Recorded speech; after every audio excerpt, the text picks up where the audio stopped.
Losing a loved one is never easy.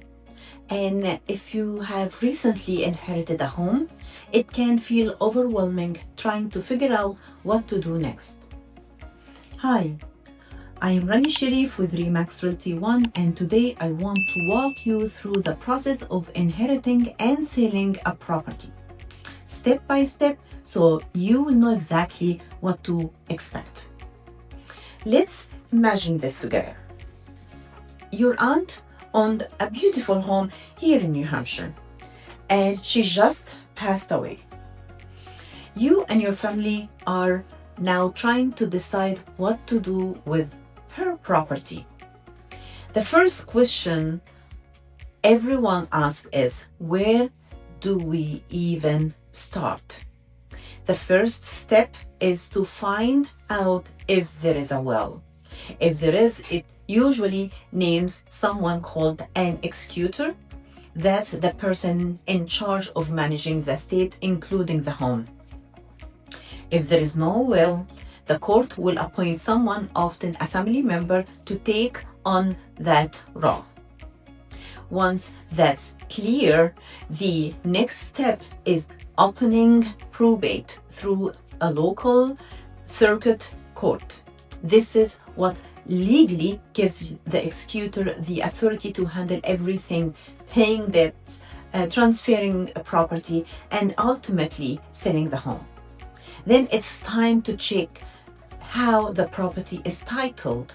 If your aunt owned it solely, it goes through probate. If it was co-owned with right of survivorship, it might transfer authority to the other person. And if it was in a trust, the trustee handles the next steps. Here is a really important part that people often overlook, and it happens right after probate opens. This is when the executor should order a real estate appraisal. Why? Because it establishes the date of death value, the fair market value of the home at the time your loved one passed.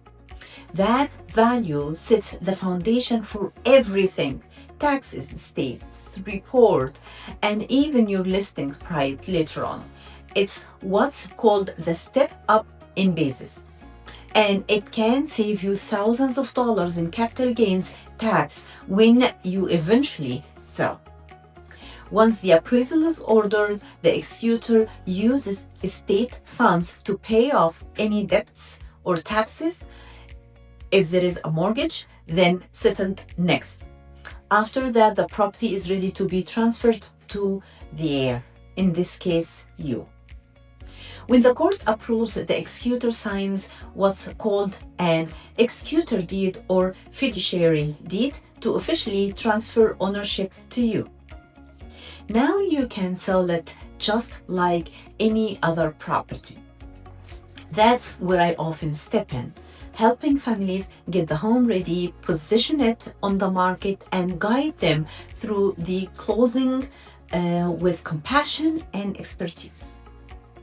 So, to recap the steps: confirm the will and executor, open probate, check the title, and the fourth one was ordering the appraisal. It's a very important step. Handle any debts and taxes, transfer and sell. This is our 6 steps. It's a process, but with the right guidance, it doesn't have to be stressful. If you have recently inherited a home here in New Hampshire or Maine and you are unsure where to start, I'm happy to help you and walk you through the steps and connect you with trusted local probate attorneys and appraisals. I am Rania Elsherif with Realty One, your Seacoast real estate and Southland of Maine realtor expert. And remember, even in difficult times, the right advice makes all the difference.